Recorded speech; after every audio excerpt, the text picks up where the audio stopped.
नमस्ते। आज हम देखेंगे भगवान शिव के 7 कर्म नियम जो आपकी जिंदगी बदल सकते हैं। कर्म, कारण और प्रभाव। जो हम करते हैं उसका फल मिलता है। ये नियम सिर्फ दर्शन नहीं, व्यावहारिक उपकरण है जो आपका मार्गदर्शन करेंगे। पहला नियम, सृजन का नियम। अपनी जिंदगी के निर्माता आप खुद हैं। हर कर्म, विचार और निर्णय आपके भविष्य का आधार बनाता है। अगर आप इंतजार करोगे, कुछ नहीं बदलेगा।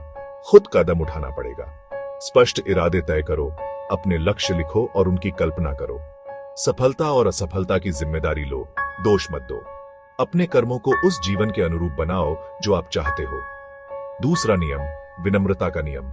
शिव और दक्ष की कहानी से सीख मिलती है। अहंकार से प्रगति रुक जाती है, विनम्रता संतुलन बनाती है। जो सच में आगे बढ़ना चाहता है उसे अहंकार छोड़ना पड़ता है। परिस्थितियों को दोष दिए बिना स्वीकार करो, कृतज्ञता का अभ्यास करो। अपनी कमजोरियों पर काम करो, सीखने की मानसिकता रखो। विनम्रता से रिश्ते और अवसर खुल जाते हैं। तीसरा नियम, विकास का नियम। बदलाव अंदर से आता है। शिव की ध्यान मुद्रा आंतरिक विकास का प्रतीक है। दुनिया आपकी आंतरिक स्थिति का प्रतिबिंब होती है। ध्यान या सीखने में निवेश करो, आंतरिक विकास पर ध्यान केंद्रित करो। जहरीली आदतें छोड़ो जो आपको पीछे खींचती हैं। अपना सर्वश्रेष्ठ संस्करण बनने की यात्रा शुरू करो। आगे चलिए, अब देखेंगे नियम 4 से 6 जो जिम्मेदारी, जुड़ाव और ध्यान पर हैं। ये नियम व्यावहारिक हैं, हर एक को दैनिक जीवन में लागू कर सकते हो। चलिए आगे बढ़ते हैं। अब नियम 4 से 6 जो जिम्मेदारी, जुड़ाव और ध्यान के बारे में है। ये 3 नियम आपके दैनिक विकल्पों को सशक्त करेंगे। सीधा व्यावहारिक मार्गदर्शन तैयार है। चौथा नियम, जिम्मेदारी का नियम। अपने कर्मों की जिम्मेदारी लो। परिणाम स्वीकार करने से आप सशक्त महसूस करते हो। दोष देना बंद करो, गलती से सीखो। अपनी सफलता और असफलताओं में अपनी भूमिका समझो। पीड़ित बनने से बचो, अपनी बागडोर संभालो। गलतियों से सीखो और आगे बढ़ो। पांचवा नियम, जुड़ाव का नियम। सब कुछ आपस में जुड़ा हुआ है। हर कर्म बड़ा प्रभाव डालता है। तांडव एक रूपक है। जुड़ाव समझकर हम ज्यादा सचेत और दयालु बन सकते हैं। दूसरों के साथ दया और सम्मान से पेश आओ। पर्यावरण या समुदाय को नुकसान न पहुंचाओ। सहयोग को प्रतिस्पर्धा से ऊपर रखो।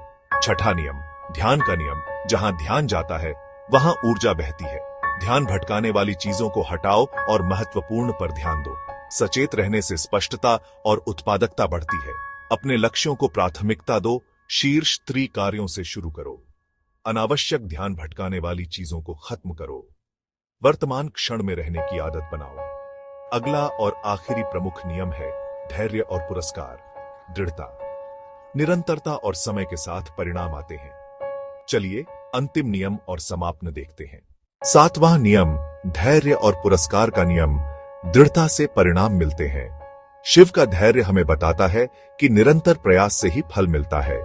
ब्रह्मांड उन्हें पुरस्कृत करता है जो लगातार मेहनत करते हैं। अपनी यात्रा के साथ धैर्य रखो। सफलता समय लेती है।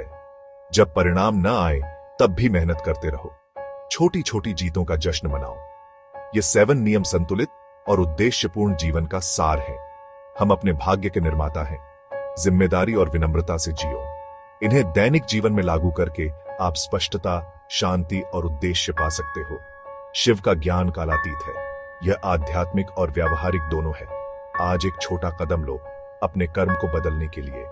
निरंतरता से जीवन असाधारण हो सकता है। अगर चाहो मैं मदद कर सकता हूं इन नियमों को आपकी जिंदगी में लागू करने में।